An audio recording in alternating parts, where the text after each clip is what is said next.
இசை. என்னோட பேரு வனஜா. எனக்கு இப்போ 20 வயசு ஆகுது. என்னை பார்த்தாலே ஊரே கண் வைக்கக்கூடிய அளவுக்கு நான் ரொம்பவே அழகா இருப்பேன். என்னோட வீட்ல நான், அம்மா, அப்பா, என் கூட பிறந்த தங்கச்சின்னு சொல்லி 4 பேர் மட்டும்தான் இருப்போம். என்னோட அப்பா கூலி வேலைதான் செய்றாரு. எங்களுக்கு சொந்தமா கொஞ்சம் நிலம் இருக்கு. அதுல அம்மா, அவங்களுக்கு முடிஞ்ச அளவுக்கு விவசாய வேலைகளைப் பார்ப்பாங்க.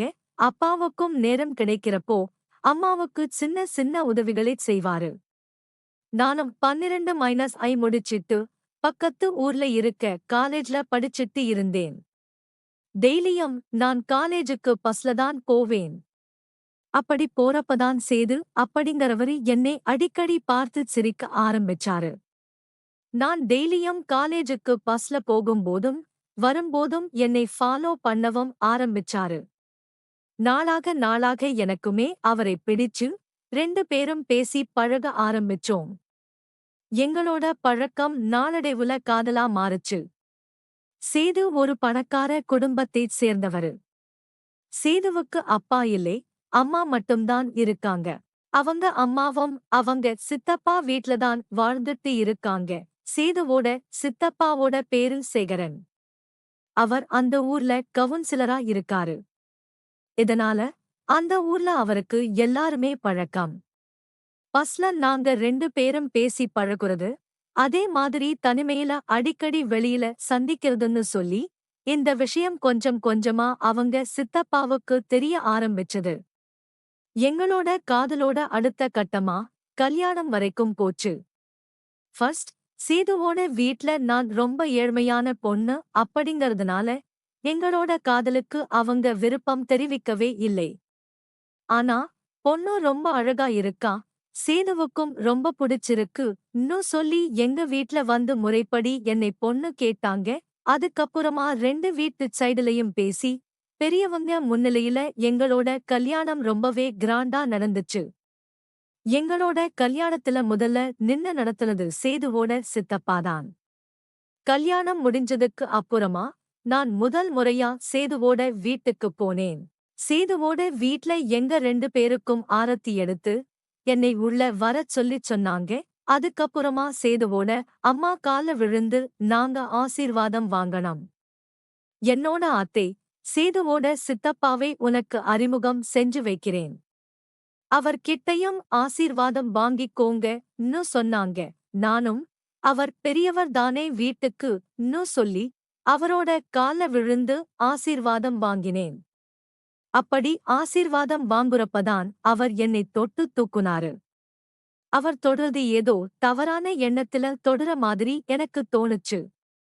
அதுக்கப்புறமா என்னோட மனசுல இந்த எண்ணம் தப்பானதோ அப்படின்னு சொல்லிட்டு நான் எதுவுமே சொல்லாம இருந்துட்டேன்.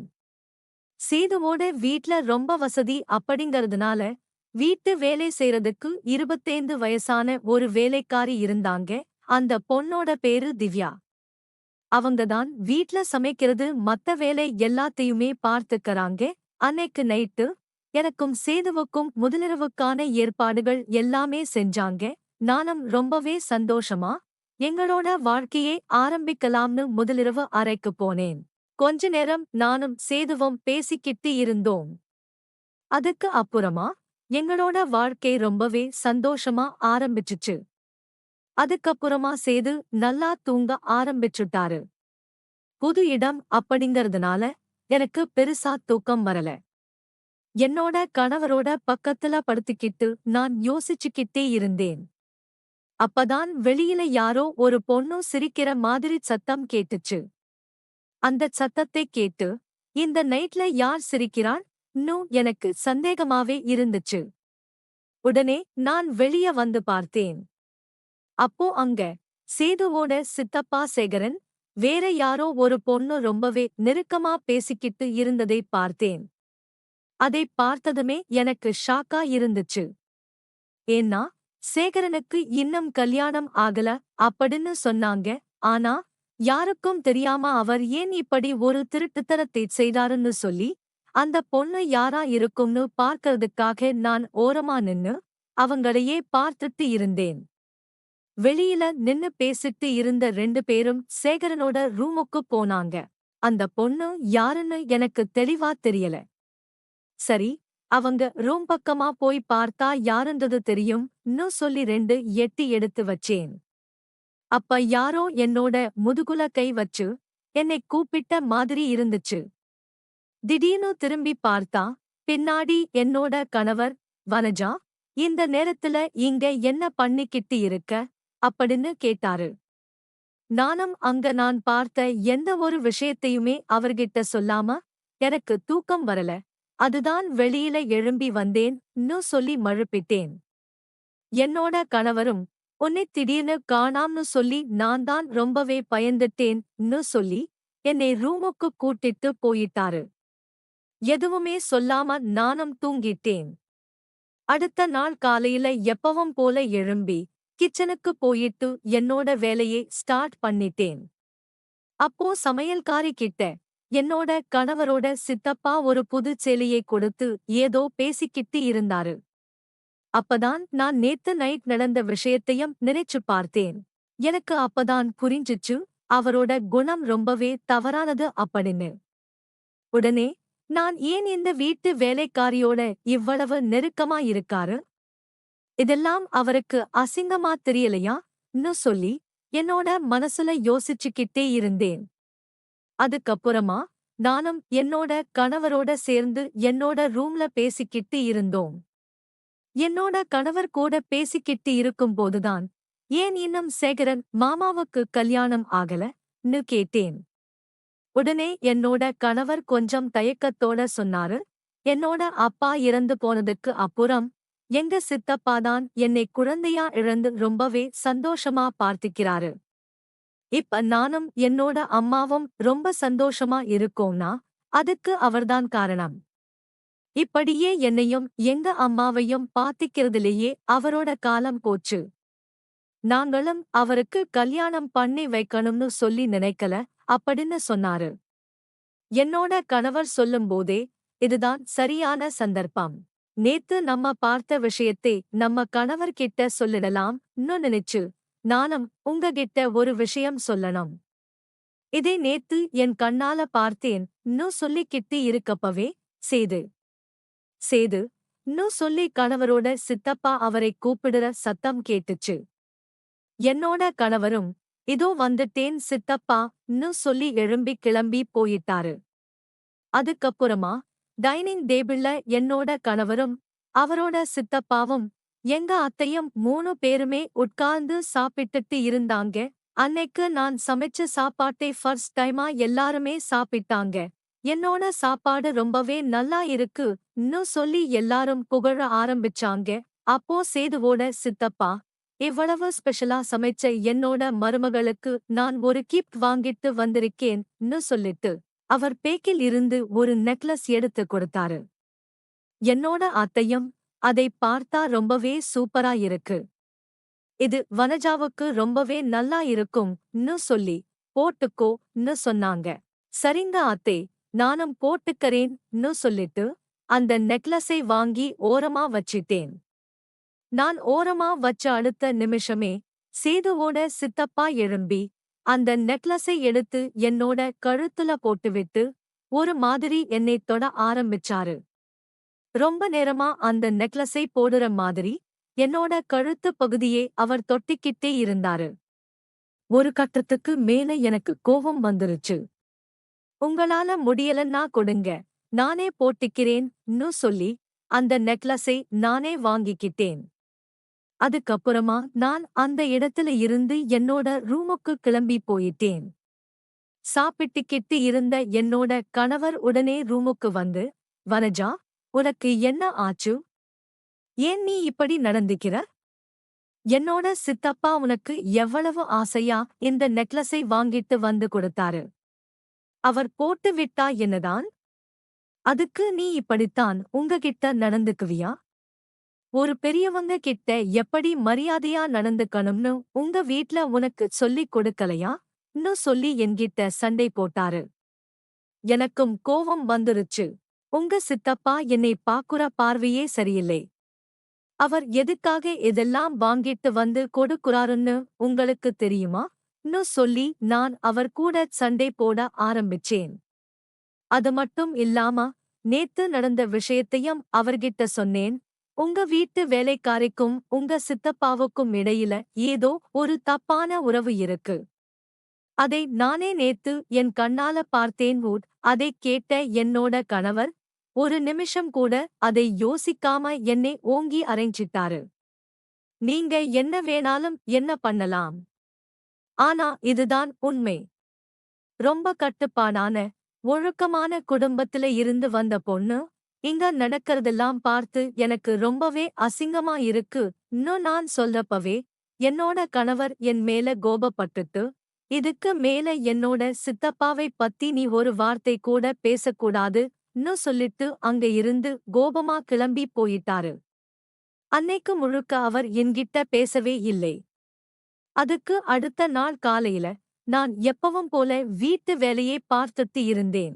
அப்போ நான் கிச்சன்ல காய்கறி வெட்டிட்டு இருந்தேன். சீதுவோட சித்தப்பா அங்க வந்து என்னோட கையை பிடிச்சு, இந்த வீட்டுக்கு வந்த புது மருமகள் இப்படி எல்லாம் உடனே வேலை பார்க்கலாமா ன்னு சொல்லி என்கிட்ட பேசிட்டு இருந்தாரு. அவர் என் கையை பிடிச்சதை நான் கொஞ்சம் கூட எதிர்பார்க்கவே இல்லை. அந்த நேரத்துல சரியா என்னோட மாமியார் கிச்சனுக்கு வந்தாங்க. இதை பார்த்த சேகரன் உடனே என்னோட கையை விட்டுட்டு என்கிட்ட பேசிட்டு இருக்க மாதிரி ஆக்ஷன் பண்ண ஆரம்பிச்சுட்டாரு. மாமியாரும், நீங்க என்ன கிச்சன்ல பண்ணிட்டு இருக்கீங்க ன்னு கேட்டாங்க. புதுசா வந்த மருமகள் உடனே இவ்வளவு வேலை பார்க்கணுமான்னு சொல்லி கேட்டுட்டு இருந்தேன் ன்னு சொல்லி அவங்களைச் சமாளிச்சுட்டு அங்க இருந்து கிளம்பி போயிட்டாரு. அதுக்கு அடுத்த நாள் நைட்டு எப்பவும் போல சேகரனோட ரூமுக்கு வரது யாருன்னு கண்டுபிடிக்கலாம்னு நான் முடிவெடுத்தேன். அதேபோல அந்த பொண்ணு வர வரைக்கும் நான் தூங்காம ஒரு ஓரமா நின்னு பார்த்துக்கிட்டே இருந்தேன். அப்போ வீட்ல எல்லாரும் தூங்குறதுக்கு அப்புறம் வேலைக்காரி கட்டியிருந்த அதே சேலையில் முகத்தை மூடிக்கிட்டு ஒரு பொண்ணு வரதை நான் பார்த்தேன். அந்த பொண்ணு வந்ததும் சேகரனோட ரூங்குள்ள போயிட்டா. அவ உள்ள போனதுமே அவங்க 2 பேரும் ரூமே லாக் பண்ணிட்டாங்க. உள்ள இருக்கிறது வேலைக்காரதானா?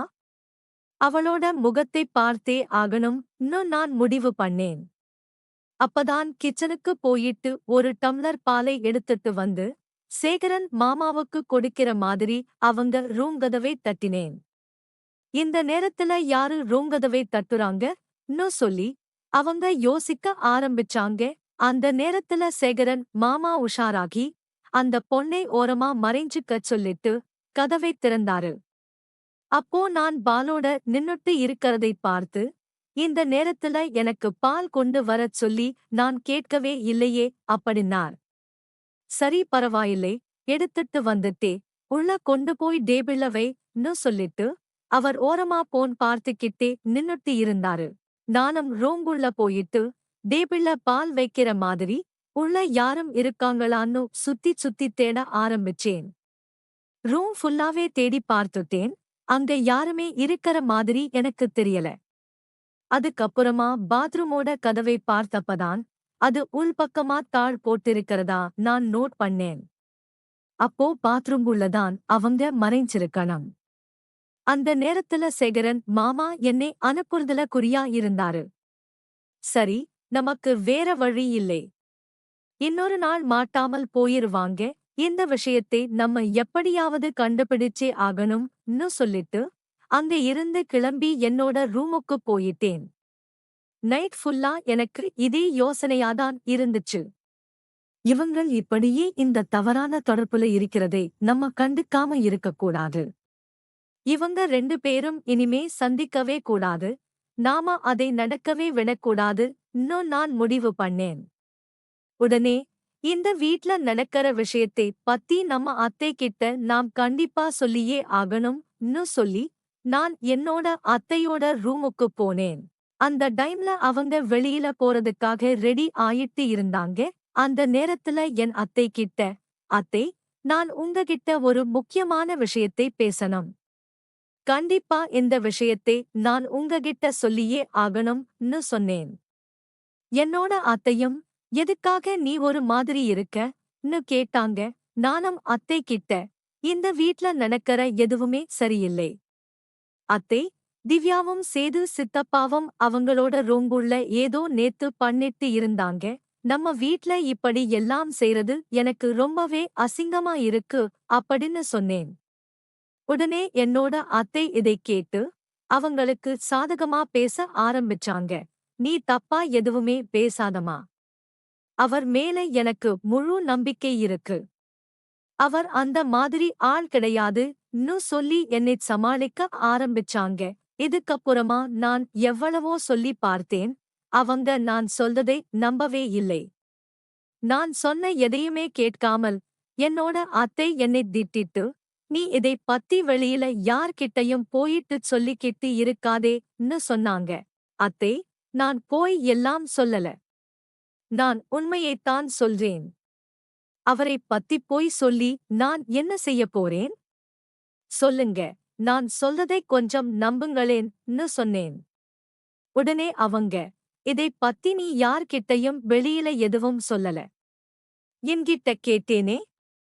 ஆமாத்தே, நான் யார்கிட்டயுமே சொல்லல ன்னு சொன்னேன். சரி, நீ யார்கிட்டயும் எதுவுமே சொல்லாதே. நான் உங்க மாமா கிட்ட இதைப் பத்தி பேசிக்கிறேன் ன்னு சொல்லிட்டு அங்க இருந்து கிளம்பி போயிட்டாங்க.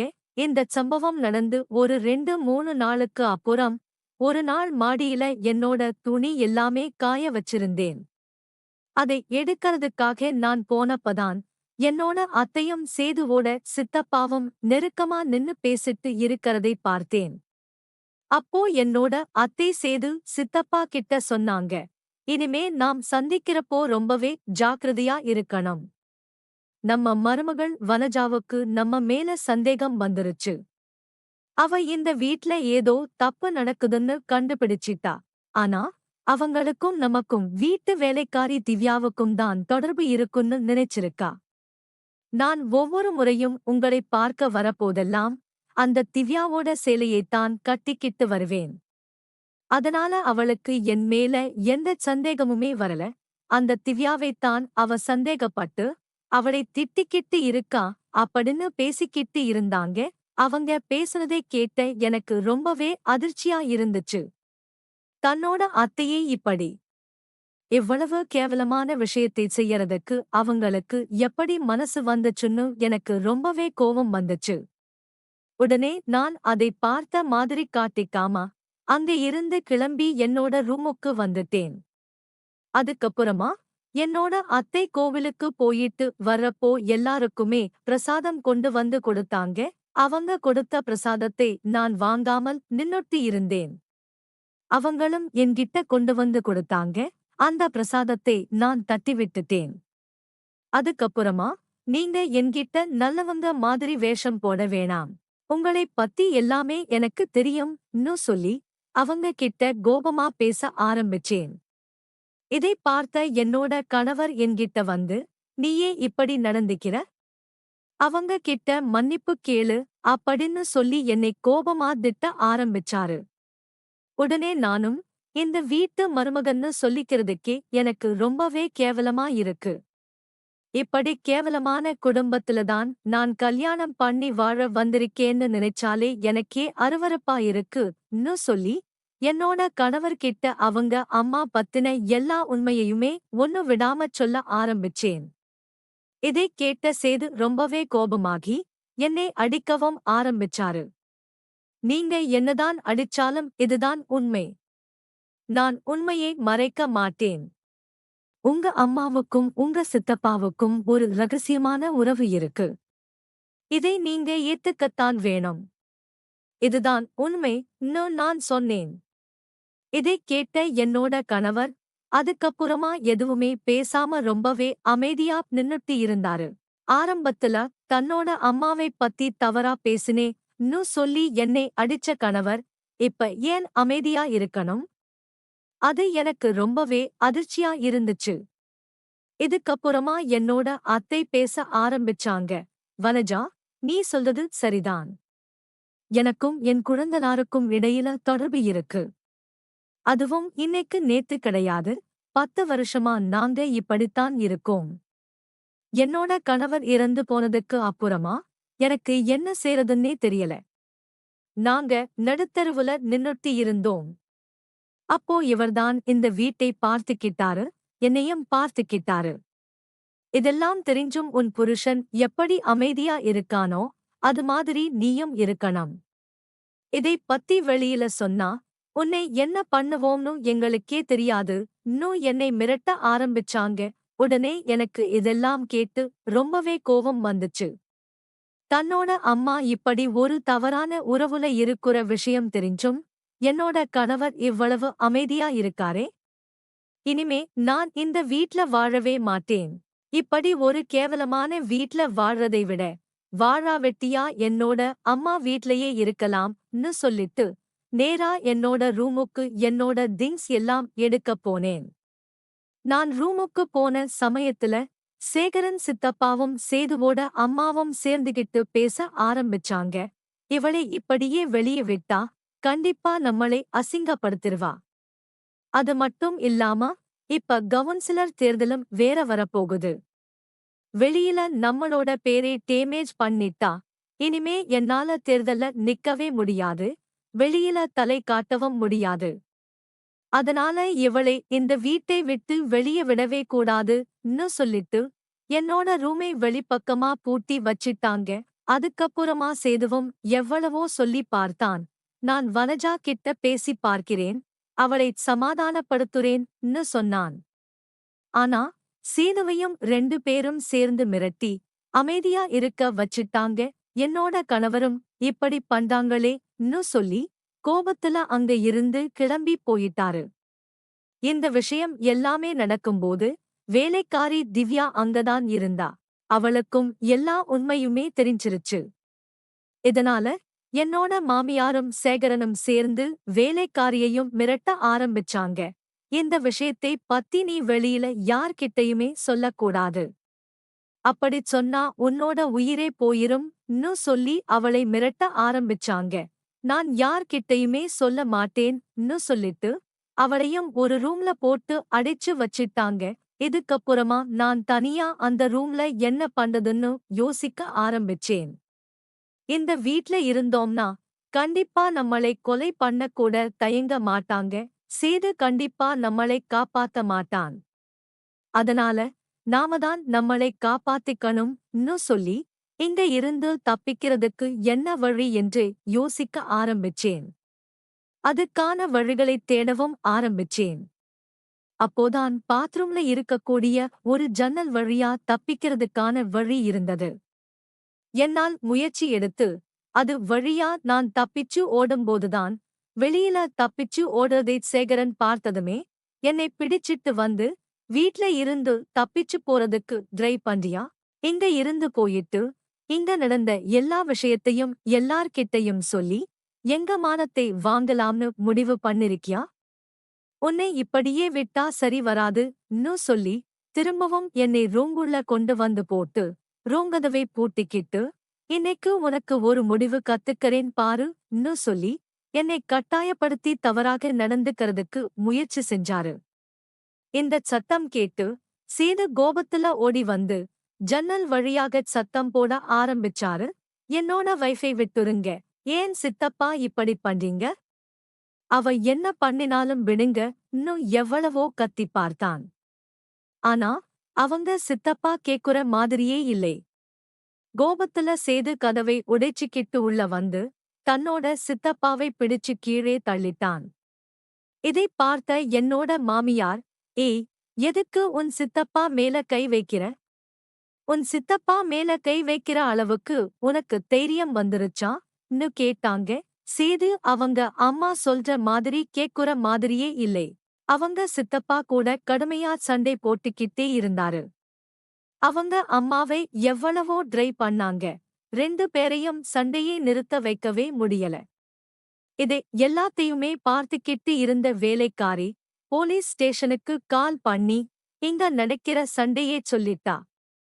ஒரு கட்டத்துல 2 பேருக்கும் சண்டை அதிகமாகி, என்னோட கணவர் கோவத்தோட உச்சிக்கே போயிட்டு, டேபிள்ல இருந்த ஃப்ளவர் வாஸை எடுத்து, அவரோட சித்தப்பாவோட தலையில பயங்கரமா அடிச்சிட்டார்.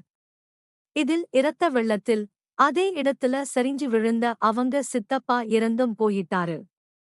வேலைக்காரி ஏற்கனவே போலீஸ் ஸ்டேஷனுக்கு கால் பண்ணிச் சொல்லி இருந்தாலும் போலீசும் சம்பவ இடத்துக்கு வந்துட்டாங்க.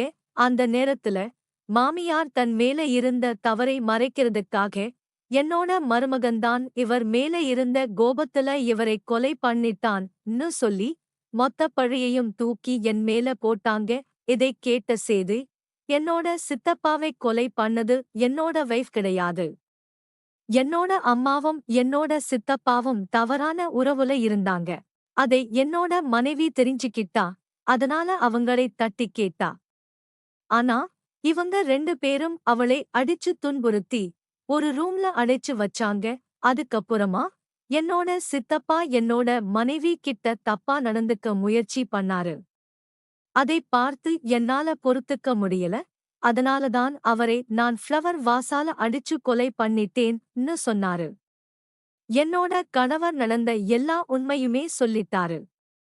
ஆனா என்னோட அத்தை அவங்க செஞ்ச தப்பை ஒத்துக்கவே இல்லை. இதைப் பார்த்து எனக்கு ரொம்பவே கோபம் வந்துச்சு. அவங்களை கடுமையான வார்த்தைகளால் திட்டவும் ஆரம்பிச்சேன். நீங்க பண்றது உங்களுக்கு அசிங்கமா தெரியலையா? எத்தனையோ வீட்ல அவங்க கணவர் இறந்ததுக்கு அப்புறம் தன்னோட பிள்ளைகளைத்தான் பெருசா நினைச்சு தனியா இருந்து சந்தோஷமா பாத்துக்கறாங்க. ஆனா நீங்க இப்படி ஒரு கேவலத்தை பண்ணது மட்டும் இல்லாம அதை நியாயப்படுத்துறீங்கன்னு சொல்லி அவங்களை அசிங்கமா திட்டினேன். அவங்க எதுவுமே பேசாம அப்படியே அமைதியா நின்னாங்க. என்னதான் என்னோட மாமியார் சேகரன் கூட ஒரு தவறான உறவுல இருந்திருந்தாலும் என்னோட கணவர் சேகரனை கொலை பண்ணின குற்றத்துக்காக அவரை அரெஸ்ட் பண்ணி போலீஸ் கோர்ட்ல ஆஜர்படுத்தி அதுக்கப்புறமா சிறையில் அடைச்சாங்க. ஆசை ஆசையா காதலிச்சு அவரை கல்யாணம் பண்ணி ரொம்பவே சந்தோஷமா வாழலாம்னு சொல்லி புகுந்த வீட்டுக்கு வந்த என்னோட வாழ்க்கை நான் நினைச்சது மாதிரி இல்லாம நரகமான வாழ்க்கையா மாறிடுச்சு. இத்தனை வருஷங்களா தன்னோட அம்மாவும் சித்தப்பாவும் என்ன மாதிரியான உறவுல இருக்காங்க அப்படிங்கிற உண்மை என்னோட கணவருக்கு தெரிஞ்சும் அவர் தெரியாம வாழ்ந்திருந்தாலும் எனக்கு அந்த உண்மை தெரிஞ்சதுக்கு அப்புறம் நான் அதை தட்டி கேட்டது அவருக்கு ரொம்பவே பிடிச்சிருந்தது.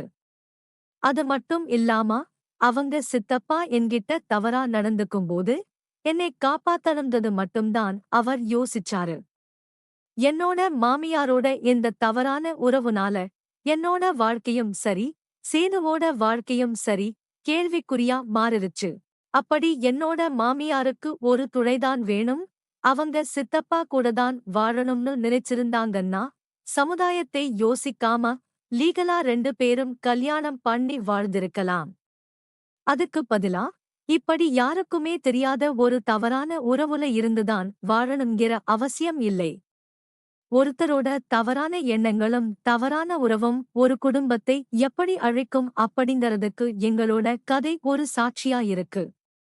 இந்த கதையை பத்தின உங்களோட கருத்துக்களை மறக்காம கீழே இருக்க கமெண்ட் செக்ஷன்ல ஷேர் பண்ணுங்க.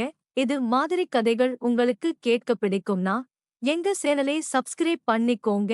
இந்த வீடியோ பிடிச்சிருந்தா ஒரு லைக்கை அப்டேட் பண்ணிக்கோங்க. அடுத்து இன்னொரு வீடியோவில் சந்திக்கலாம். நன்றி.